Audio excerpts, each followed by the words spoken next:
Hello students, welcome back to my channel win in life with Mukta. तो आज के इस वीडियो में हम चैप्टर 6 का पार्ट 3 पढ़ेंगे। इससे पहले हम पार्ट 1 और पार्ट 2 कवर कर चुके हैं।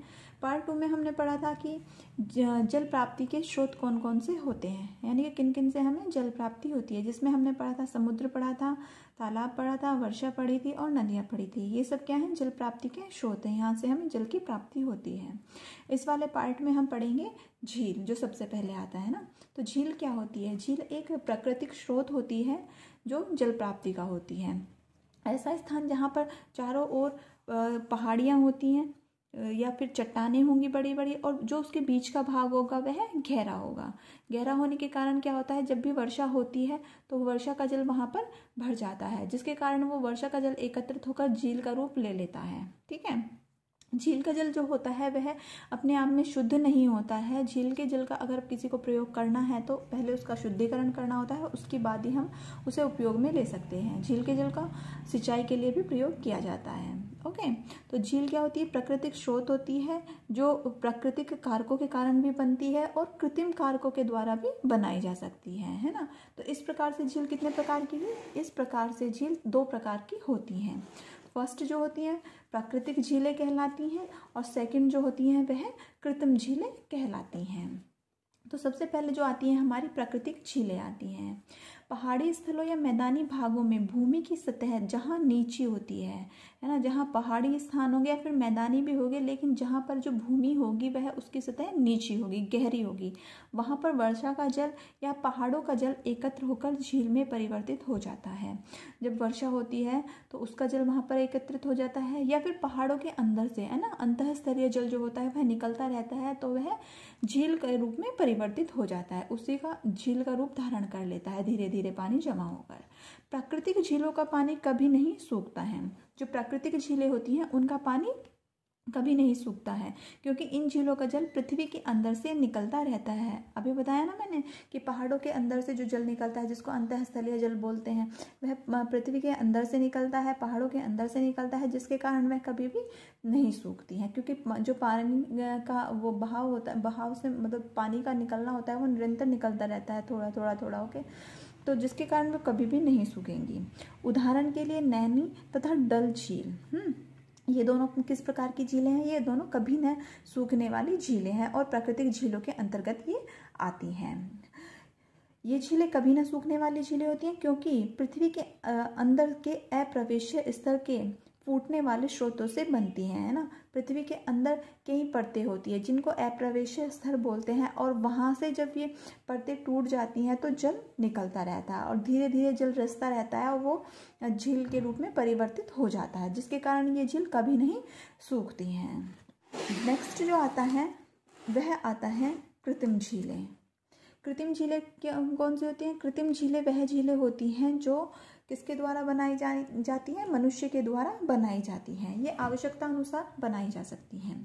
आवश्यकता अनुसार मैदानी भागों में जल संग्रह करने के लिए बड़ी बड़ी झीलें बनाई जाती हैं, जहाँ ऐसी निचली भूमि हो जो तीनों ओर किससे घिरी हुई होती है? तीनों ओर तो पहाड़ से घिरी हुई होती है, और जिसके एक स्थान पर, जो स्थान खुला हुआ होता है, वहाँ पर बांध बना दिया जाता है। बांध बनाकर वहाँ फिर जो बीच का गहरा स्थान होता है वहाँ पर वर्षा का जल एकत्रित किया जाता है। पंजाब का भाखड़ा नांगल बांध कृत्रिम झील का ही एक उदाहरण है। ठीक है, भाखड़ा नांगल बांध जो है वह कृत्रिम झील का उदाहरण है, और नैनी झील और डल झील जो थी वह किसका उदाहरण थी? वह प्राकृतिक झीलों का उदाहरण थी। जो कृत्रिम झीलें बनाई जाती हैं अधिकतर उनका प्रयोग किसके लिए किया जाता है? अधिकतर उनका प्रयोग बिजली के उत्पादन के लिए और सिंचाई के लिए इनके जल का प्रयोग किया जाता है। ओके, तो इस प्रकार से झीलें कितने प्रकार की होती हैं? झीलें 2 प्रकार की होती हैं, प्राकृतिक झीलें और कृत्रिम झीलें। प्राकृतिक झीलें वह झीलें होती हैं जो प्राकृतिक रूप से बनी हुई होती हैं, जो कभी भी सूखती नहीं है, और कृत्रिम झीलें वह झीलें होती हैं जो आवश्यकता अनुसार मनुष्य के द्वारा बनाई जाती हैं। नेक्स्ट जो आता है जल प्राप्ति के स्रोतों के अंतर्गत वह आते हैं झरने। झरने इस प्रकार के होते हैं, आप चित्र में भी देख सकते हैं।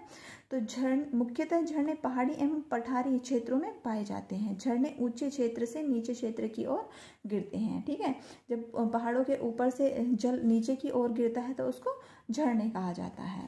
स्रोत या सोता किसको बोलते हैं? भूमिगत जल कुल क्षेत्रों में किन्हीं कारणों से पृथ्वी की सतह को फोड़कर बड़ी तेज गति से निकलने लगता है। इसी प्रकार के जल को स्रोत या सोता कहा जाता है ना। जब भूमि के अंदर जल का दबाव बहुत अधिक हो जाता है तो क्या होता है, वह अपने आप उसकी ऊपरी जो सतह होती है वह फूट जाती है और जो जल होता है वह तेज गति से निकलने लगता है। उसी को क्या बोला जाता है? उसी को स्रोत या सोता बोला जाता है। ठीक है। सोता या स्रोत के प्रकार कौन कौन से प्रकार के होते हैं जो श्रोता या स्रोत होते हैं? फर्स्ट है धरातल स्रोत। कि धरातल स्रोत जो होते हैं वो कौन से होते हैं? वर्षा का जल भूमि सोख लेती है। जो भी वर्षा होती है सबको पता है उसका जल, कुछ जल भूमि सोख लेती है, तो वह अप्रवेश्य स्तर है ना। अप्रवेश्य स्तर वह होता है जिसके बाद जो जल होता है वह भूमि में प्रवेश नहीं कर पाता है ना। जैसे हमारी भूमि पे कई परतें होती हैं, फर्स्ट हो गई, सेकंड हो गई, थर्ड हो गई। तो मान लीजिए ये हमारी फर्स्ट अप्रवेश्य परत है, फर्स्ट अप्रवेश्य परत है और इसके नीचे यहाँ पे जल नहीं जा पाएगा, तो जल कहाँ रह जाएगा? ऊपर की ओर रह जाएगा, है ना। तो अप्रवेश्य जो ये चट्टान है या स्तर है, इसके नीचे जल नहीं जाता है और वह पृथ्वी के ऊपर ही इकट्ठा हो जाता है। ओके, इकट्ठा होकर फिर क्या होता है, जहाँ पृथ्वी की प्रथम सतह पर ही वह इकट्ठा होता है तो वह बहुत ही गहराई पर प्राप्त हो जाती है, जिसके फूटने के कारण क्या प्राप्त होता है? हमें धरातल स्रोत प्राप्त होता है। यह ग्रीष्म ऋतु में सूख जाते हैं क्योंकि यह पृथ्वी के बहुत ऊपर ही होते हैं, तो ग्रीष्म ऋतु में गर्मी पड़ने के कारण ये सूख जाते हैं। ओके, नेक्स्ट जो आते हैं वह आते हैं इसमें प्रमुख स्रोत। प्रमुख स्रोत कौन से होते हैं? वर्षा का जल बहुत गहराई पर जाकर अप्रवेश्य स्तर पर इकट्ठा हो जाता है। पहले वाले में क्या था? धरातलीय जो स्रोत थे इसमें तो क्या होता था, जो प्रथम अप्रवेश्य परत थी, जैसे फर्स्ट ये हो गई, सेकंड इसके नीचे एक और अप्रवेश्य परत हो गई, थर्ड उसके नीचे एक और हो गई। तो फर्स्ट वाले में जो धरातलीय था उसके नीचे तो क्या होता था, उसके ऊपर ही यहाँ पर जल रह गया था। लेकिन जो प्रमुख स्रोत होते हैं उसमें क्या होता है, कई अप्रवेश्य परत हो, जैसे फर्स्ट परत हो गई, सेकंड परत हो गई और थर्ड परत हो गई, है ना। तो इनके वो सेकंड के ऊपर भी रह सकता है जल, यानी कि इसको तोड़ता हुआ वह सेकंड अप्रवेश्य परत में भी इकट्ठा हो सकता है और थर्ड में भी इकट्ठा हो सकता है। इसीलिए वह कैसा होता है, वह गहराई पर जल चला जाता है, जो प्रमुख स्रोत होते हैं। जबकि धरातलीय स्रोत में जल ऊपर प्रथम वाली जो अप्रवेश्य परत है वहीं पर इकट्ठा रहता है। ओके, तो इसमें क्या होता है, जल बहुत ही गहराई पर चला जाता है और अप्रवेश्य स्तर पर, अप्रवेश्य स्तर पर वो प्रथम भी हो सकता है, द्वितीय भी हो सकता है, तृतीय भी हो सकता है, वहां पर जल इकट्ठा हो जाता है। इसमें बहुत जल होता है, यानी कि जल बहुत की मात्रा जो होती है वह बहुत होती है और बराबर जल चलता रहता है, यानी कि जल में निरंतरता रहती है। इसी कारण ये जो जल कहलाते हैं यह निरंतर स्रोत कहलाते हैं और ये कभी सूखते भी नहीं है। गहराई में होने के कारण ग्रीष्म ऋतु चाहे कितनी भी होती है ये सूखते नहीं है। ओके, तो फर्स्ट वाले में धरातलीय स्रोत में और प्रमुख स्रोत में सिर्फ अंतर इतना ही है कि धरातलीय स्रोत जो होते हैं उसमें क्या होती है, अप्रवेश्य परत की ऊपर की ओर प्रथम जो परत होती है वहीं पर जल इकट्ठा होता है। जबकि प्रमुख स्रोत होते हैं वह द्वितीय पर भी इकट्ठा हो सकता है और इसके बाद अगर एक और परत होगी तो वह वहां पर भी इकट्ठा हो सकता है। तो ये जो होते हैं प्रमुख स्रोत होते हैं ये गहराई में होते हैं। ठीक है, नेक्स्ट जो आता है वह आता है उष्ण स्रोत। उष्ण स्रोत कौन से होते हैं? इनका जल गर्म होता है। इनका जल गर्म होने का प्रमुख कारण यह होता है, उष्ण स्रोत हमेशा वहीं पर बनते हैं जहाँ पर कोई ज्वालामुखी विस्फोट हुआ हो, और कहीं पर कोई ज्वालामुखी विस्फोट हो गया यानी कि फूट गई होती है और वहाँ पर उसके बाद जल स्रोत बन जाता है। तो ज्वालामुखी की गर्मी के कारण वहाँ का जो जल होता है वह गर्म होता है। इसी को इसके लिए क्या कहा जाता है, इस कारण इसको उष्ण स्रोत यानी कि गर्म स्रोत कहा जाता है। फोर्थ आते हैं गंधक या लवणीय स्रोत। गंधक या लवणीय जो हमारे खनिज लवण होते हैं या गंधक होते हैं वो जल में मिल जाते हैं, तो इसलिए इनका जो नाम रखा गया है, इनको गंधक स्रोत भी कहा जाता है, लवणीय स्रोत भी कहा जाता है। इन स्रोतों के जल में गंधक या लवण मिले रहते हैं। बहुत सारे कोई भी खनिज लवण उनमें मिल सकते हैं जो स्वास्थ्य के लिए लाभकारी होते हैं। देहरादून की सहस्त्रधारा इसी प्रकार का एक स्रोत है। देहरादून में जो सहस्त्रधारा है उसमें गंधक मिल के आती है जो हमारे त्वचा से संबंधित रोगों के लिए बहुत ही अच्छी होती है ना, स्वास्थ्य के लिए लाभकारी होती है। तो इस प्रकार से 4 स्रोत होते हैं, धरातलीय स्रोत हो गया, प्रमुख स्रोत हो गया, उष्ण स्रोत हो गया और गंधक स्रोत हो गया, या इसको हम लवणीय स्रोत भी कह सकते हैं। ठीक है, ये जो चित्र दिया गया है ये स्रोत का दिया गया है। देखो ये परतें दी गई हैं, ये वाली परत हो गई पृथ्वी की, ये वाली परत हो गई ब्लैक वाली, और ये ऊपर वाली हो गई, है ना। तो पहली वाली परत से जाता हुआ जल यहाँ पर इकट्ठा हो गया, जब यहाँ पर इकट्ठा होगा तो उसको धरातलीय स्रोत कहेंगे, और जब वही जल सेकंड वाली परत या थर्ड वाली परत पर होगा तो उसको प्रमुख स्रोत कहेंगे। और अधिक गहराई में होने के कारण ही जो प्रमुख स्रोत होते हैं, गहरे स्रोत होते हैं, वह उनमें जल की निरंतरता बनी रहती है और वह सूखते नहीं हैं। ओके, तो ये जल प्राप्ति के निरंतर स्रोत के अंतर्गत आता है। नेक्स्ट जो आता है इसमें वह आते हैं झरने एवं स्रोते के जल की विशेषताएं। तो जो झरने होते हैं या स्रोते होते हैं, स्रोत होते हैं, उनके जल की क्या क्या विशेषताएं होती हैं। कुछ झरने एवं स्रोतों का जल मीठा तथा कुछ का खारा होता है। वो वहाँ की भूमि पर निर्भर करता है ना, उसमें खनिज लवण मिले हुए हैं या नहीं मिले हुए हैं, तो इन सब बातों पर निर्भर करता है कि वहाँ का जल मीठा है या वहाँ का जल खारा है। खारा भी हो सकता है झरनों का जल, और स्रोतों का जल और मीठा भी हो सकता है। पॉइंट 2 है कुछ स्रोतों में लवण युक्त व गर्म पानी भी निकलता है ना। खनिज लवण मिले हुए होंगे तो लवण युक्त हो जाएगा। जहाँ पर ज्वालामुखी फटी हुई होती हैं या ज्वालामुखी का विस्फोट होता है तो वहाँ का जल कैसा होता है, गर्म होता है। थर्ड है कुछ झरनों तथा स्रोतों का जल भिन्न भिन्न गुणों से युक्त होता है तथा इससे पेट व त्वचा संबंधित अनेक रोगों का उपचार होता है। जैसे हमने अभी पढ़ा ना, जो देहरादून में सहस्त्रधारा है उसके जो जल है उसमें गंधक मिली हुई होती है, जो त्वचा से संबंधित रोग के लिए बहुत ही उपयोगी होते हैं। नेक्स्ट है, और ये सब चीज़ें वहाँ की प्रकृति पर निर्भर करती है ना। किसी जल में लवण मिले हुए होते हैं, कहीं पर गर्म स्रोत होते हैं, कहीं का जल मीठा होता है स्रोतों का जल, कहीं पर गंधक युक्त होते हैं, तो वहाँ की प्रकृति पर ये सब बातें निर्भर करती हैं। पॉइंट 4 है कुछ स्रोतों के जल में गंधक भी पर्याप्त मात्रा में पाई जाती है, जिसका उपयोग त्वचा संबंधित विकारों को दूर करने के लिए किया जाता है, जैसे कि सहस्त्रधारा देहरादून की। नेक्स्ट जो आते हैं वह आते हैं कुएं। कुएं भी जो होते हैं वह विभिन्न प्रकार के होते हैं। कुआं भूमिगत जल का सबसे अच्छे स्रोत होता है। वर्षा का जल जब पृथ्वी में समा जाता है, यानी कि पृथ्वी सोख लेती है उसको, तो पृथ्वी की भीतरी सतह पर मौजूद जल की प्राप्ति के लिए ही कुओं का निर्माण किया जाता है। खोदकर कुओं का निर्माण किया जाता है। कुएं का जल प्राप्त करने के लिए खुदाई द्वारा कुएं बनाए जाते हैं। कुएं निम्न प्रकार के होते हैं, है ना। जो वर्षा होती है ना, तो क्या होता है, भूमि जो हमारी होती है, पृथ्वी जो होती है, वह उस जल को सोख लेती है, तो उस जल को सोखने के बाद वह गहराई में वो जल जमा होता है, और उसी जमा जल को प्राप्त करने के लिए हम कुएं खोदते हैं। कुएं निम्न प्रकार के होते हैं: उथला कुआं, गहरा कुआं, पाताल तोड़ कुआं, आदर्श कुआं, आर्टिजियन कुआं, है ना। तो नेक्स्ट देखिए, इसमें जो सबसे पहले आता है वह आते हैं उथला कुआं। तो उथला कुआं कैसा होता है,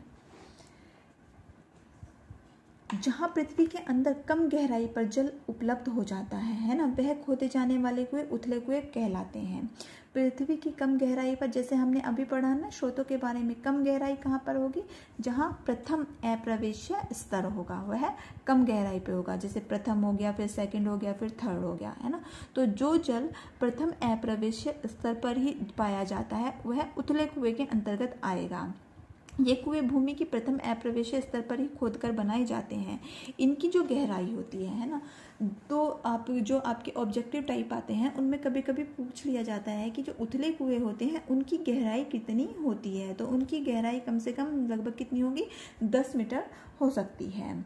इसका जल कठोर परंतु पीने में स्वादिष्ट होता है। ऐसे कुएं से पानी निकालने के लिए रेहट, घिर्री तथा डेलकी आदि का प्रयोग किया जाता है। इस प्रकार के कुएं मैदानी भाग तथा अधिक वर्षा वाले क्षेत्र में पाए जाते हैं। ओके, आपने देखा भी होगा गांव में जो कुएं से जल निकालने के लिए एक बाल्टी होती है, रस्सी होती है ना, उस तरह की, यही क्या होती है, ये रेहट होती है, घिर्री होती है और ढेलची होती है। उसी के द्वारा क्या निकाला जाता है, जल निकाला जाता है। तो उथला कुआं वह कुआं होता है जिसमें प्रथम अप्रवेश्य परत पर ही जल हमें प्राप्त हो जाता है। चित्र में आप इसको देख सकते हैं। देखो इसमें यह है प्रथम अप्रवेश्य परत है, यह सेकंड अप्रवेश्य परत है। तो यहाँ पर कहाँ है, प्रथम अप्रवेश्य परत के ऊपर ही क्या हो गया है, जल एकत्रित हो गया है और यहाँ पर हम खोदकर जल को प्राप्त कर सकते हैं। कुआं खोद लेंगे और जल प्राप्त हो जाएगा। तो इस तरह से प्रथम द्वितीय तृतीय कई परतें हो सकती हैं। तो प्रथम स्तर पर जब जल एकत्रित होगा तो वह क्या कहलाएगा, वह उथला कुआं कहलाएगा। नेक्स्ट जो आता है वह आता है गहरा कुआं। तो गहरा कुआं जो होता है उसकी लंबाई कितनी होती है, उसकी लंबाई कम से कम 20 से 30 मीटर तक की होती है या इससे अधिक हो सकती है। गहरा कुआं जो होता है वह 2 या 2 से अधिक अप्रवेश्य चट्टानों के नीचे हो सकता है ना। उथला कुआं था प्रथम चट्टान के नीचे और गहरा कुआं होगा 2 या 2 से अधिक अप्रवेश्य चट्टानों के नीचे। ऐसे कुएं से जल प्राप्त करने के लिए विद्युत चालित यंत्रों का प्रयोग किया जाता है। देखिए इसमें गहरा कुएं के आप चित्र देखिए, इससे आप आसानी से समझ लेंगे। तो गहरा कुआं ये दिखाया गया है, इसमें अप्रवेश्य स्तर दिखाया गया है प्रथम, है ना, पहला है यह है दूसरा। तो यहाँ पर जल कहाँ जमा है, अप्रवेश्य की प्रथम परत पर जमा है और इसको फोड़ता हुआ वो नीचे भी आ चुका है ना।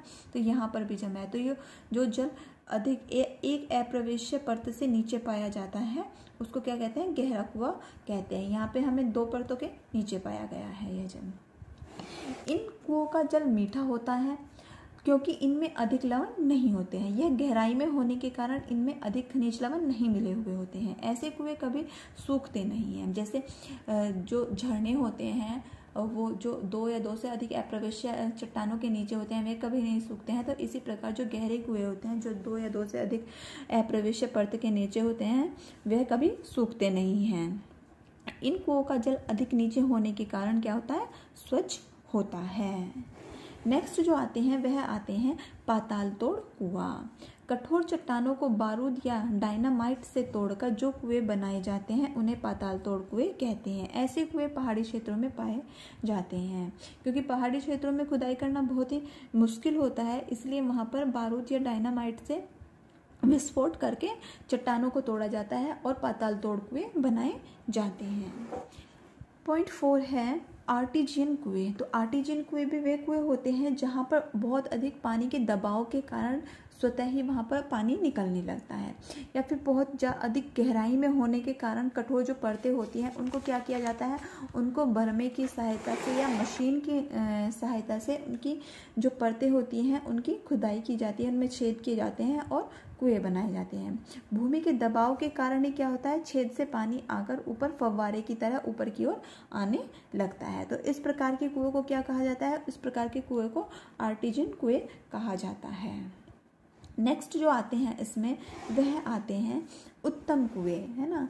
तो ये उत्तम कुएं किस प्रकार के होते हैं, उत्तम कुएं देखिए, उत्तम कुआं या फिर आदर्श कुएं से तात्पर्य ऐसे कुएं से होता है जिसमें कि जो बाहरी अशुद्धियां होती हैं ना, बाहरी अशुद्धियां क्या होंगी, जैसे धूल हो गई, पेड़ पौधों के पत्ते हो गए वे नहीं गिरते हैं, या पशुओं से जिनका बचाव होता है, या फिर जहाँ पर गंदगी नहीं होती, तो इस प्रकार की अशुद्धियाँ उसमें उसके जल में नहीं मिली होती हैं और उसका जल जो होता है वह बहुत ही शुद्ध होता है। गहरे कुएं इसके अंतर्गत आते हैं और उसमें कुछ और चीज़ों का ध्यान रखा जाता है जिसके द्वारा ही उनको आदर्श कुएं या उत्तम कुएं बनाए जा सकते हैं।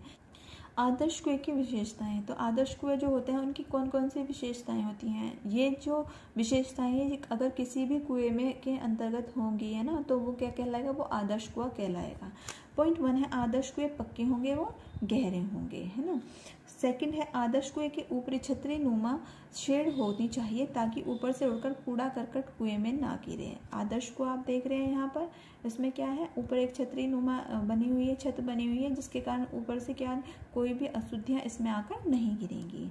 थर्ड है आदर्श कुआं उसी भूमि में खोदना चाहिए जहाँ की मिट्टी सामान्य हो, सामान्य से अधिक लवण या क्षार विद्यमान होने के कारण स्थिति में कुएं से अच्छा पानी प्राप्त नहीं होता है। तो पहले वहाँ की जांच कर ली जाती है कि वहाँ का पानी किस प्रकार का है, खारा पानी तो नहीं है या अधिक लवण युक्त पानी तो नहीं है, क्योंकि इस प्रकार का जो पानी होता है वह पीने के योग्य नहीं होता है। अगर वहाँ का जल सामान्य है तो वहीं पर आदर्श कुएं की खुदाई करनी चाहिए। 4 है आदर्श कुओं की मुंडेरी ऊंची होनी चाहिए तथा आसपास ईंटों का पक्का फर्श होना चाहिए। ओके, देखो आप चित्र में देख सकते हैं आदर्श कुआं क्या है। आदर्श कुएं के चारों ओर क्या बनी हुई है, मुंडेरी बनी हुई है, चढ़ने के लिए सीढ़ियाँ बनी हुई है, आसपास भी क्या है, वहाँ पर पक्की जो फर्श बना हुआ है, ऊपर एक छत बनी हुई है। पेड़ पौधे क्या है, आदर्श कुएं से दूरी पर है, क्योंकि अगर आदर्श कुएं के पास पेड़ पौधे होंगे तो इनकी पत्तियाँ उड़कर इसके जल में गिर सकती है, और आदर्श कुएं हमेशा गहरे कुएं ही होते हैं। ठीक है, नेक्स्ट है इसमें कुएं के जल के दूषित होने के कारण, कि कुएं का जल जो होता है वह किस कारणों से दूषित होता है। पॉइंट 1 है गंदे बर्तनों से जल निकालने से। जो गांव के लोग होते हैं अगर वह गंदे बर्तनों से जल निकालते हैं कुएं से तो उसका सारा ही जल क्या हो जाता है, अशुद्ध हो जाता है। कुएं के आसपास स्नान करने से, हाथ पैर धोने से या मलमूत्र करने से भी कुएं का जल जो होता है वह दूषित हो जाता है। खुले कुएं में है ना, अगर कुएं के ऊपर छत नहीं है तो क्या होगा, कुआं खुला है तो उसमें धूल, मिट्टी के कण या फिर पेड़ पौधों की जो पत्तियां होती हैं सूखी हुई उड़कर वे उसमें गिरेंगी और उसका जल दूषित हो जाएगा। कच्चे कुएं मृदा अपरदन के कारण भी जल दूषित होता है। अगर कुआं पक्का नहीं बनाया गया है ना, कुएं को खुदाई करने के बाद आपने देखा होगा उसके अंदर से वह चारों ओर ईंटें लगाकर पक्का बनाया जाता है, लेकिन अगर ऐसा नहीं है, कुआं कच्चा है, तो उसमें से मिट्टी रिसती रहेगी और मिट्टी के रिसने के कारण, अपरदन को मिट्टी का निकलना बोला जाता है ना, मिट्टी रिसती रहती है, जिसके कारण वह जल में मिल जाएगी और जल दूषित हो जाएगा। पॉइंट 5 है कुछ कुओं जिनकी पक्की ऊंची मुंडेर नहीं होती है, यानी कि अगर कुएं की मुंडेर पक्की नहीं है, उसके ऊपर छत नहीं है ना, आसपास थोड़ा फर्श नहीं है, पक्का नहीं है, तो क्या होगा, गंदगी उसमें अधिक जाकर गिरेगी और कुएं का जो जल होगा वह दूषित हो जाएगा। कुएं के जल को दूषित होने से बचाने के उपाय। तो कुएं के जल को दूषित होने से बचने के लिए हमें कौन कौन से उपाय करने हैं। ऊपर जितने भी ये कारण दिए गए हैं है ना, इनका उल्टा हम लिख देंगे कि हम कुएं के अंदर से जो जल निकालेंगे उसके लिए स्वच्छ बर्तन का प्रयोग करेंगे। उस कुएं के आसपास ना तो कोई स्नान करेगा, ना ही नहाएगा, ना ही हाथ मुँह धोएंगे, ना मलमूत्र करेंगे, जिसके कारण कुएं का जल दूषित नहीं होगा। कुएं के ऊपर छत बनाएंगे, उसकी मुंडेरी बनवाएंगे, आसपास उसके क्या करेंगे, फर्श या पक्का बनवा देंगे, जिससे कि उसमें कोई भी अशुद्धि उसके अंदर नहीं गिरेंगी। कुएं पक्के बनवाएंगे जिससे कि मिट्टी का कटाव नहीं होगा। कुएं के पास से दूरी पर, यानी कि कुएं की दूरी पर हम क्या करेंगे, पेड़ पौधों का वृक्षारोपण करेंगे, ताकि वो पेड़ पौधों की जो पत्तियां हैं वह उसके अंदर ना गिरे। तो इस प्रकार से हम क्या कर सकते हैं, कुएं के जल को दूषित होने से बचा सकते हैं। नेक्स्ट जो आता है वह आता है इसमें नलकूप। नलकूप भी क्या होते हैं, नलकूप भी जल प्राप्ति के स्रोत होते हैं, क्योंकि अधिकतर घरों में नल लगे हुए होते हैं और उन्हीं के द्वारा जो जल आता है उसी का हम प्रयोग करते हैं। तो नल आपने सभी ने देखे हैं, सभी के घरों में लगे हैं, इस प्रकार के होते हैं। नल भी कैसे बनाए जाते हैं, नल भी भूमि में छेद कर कर बनाए जाते हैं। जैसे हम आर्टिजियन कुएं बनाए थे है ना, आर्टिजियन कुएं में तो क्या होता है, बड़ा छेद किया जाता है थोड़ा, लेकिन जब नलकूप बनाते हैं तो ड्रिल मशीन के द्वारा छोटा छेद किया जाता है ना, और उसमें फिर लोहे के पाइप डाल दिए जाते हैं, जहाँ लोहे के पाइप उतनी नीचाई तक गहराई तक डाले जाते हैं जहाँ तक जल की प्राप्ति हो जाती है, और उसी के द्वारा क्या होता है, हाथ या विद्युत मशीन के द्वारा हम हैंडपम्प को चलाते हैं और जिससे हमें जल की प्राप्ति होती है।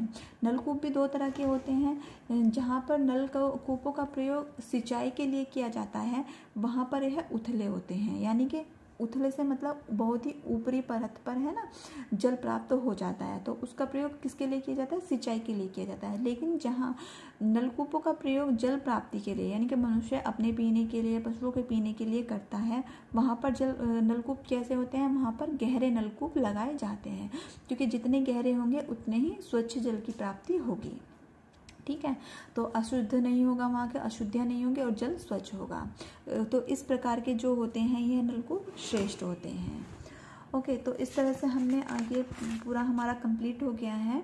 जल प्राप्ति के स्रोत कौन कौन से होते हैं। तो जल प्राप्ति के जो सबसे पहले हमने स्रोत पढ़ा था, समुद्र होता है जो एक तरह से अप्रत्यक्ष स्रोत होता है, फिर वर्षा का जल होता है, फिर नदियाँ आती हैं, फिर तालाब आते हैं, फिर झीलें आती हैं, झीलें में प्राकृतिक झीलें और कृत्रिम झीलें हो गई, फिर हमारे स्रोत या झरने आते हैं, उसके बाद हमारे विभिन्न प्रकार के कुएं आते हैं और फिर हमारा नलकूप आता है। तो इस प्रकार से विभिन्न ये स्रोत चीज़ें हैं या सोर्स हैं जिनके द्वारा हमें जल की प्राप्ति होती है।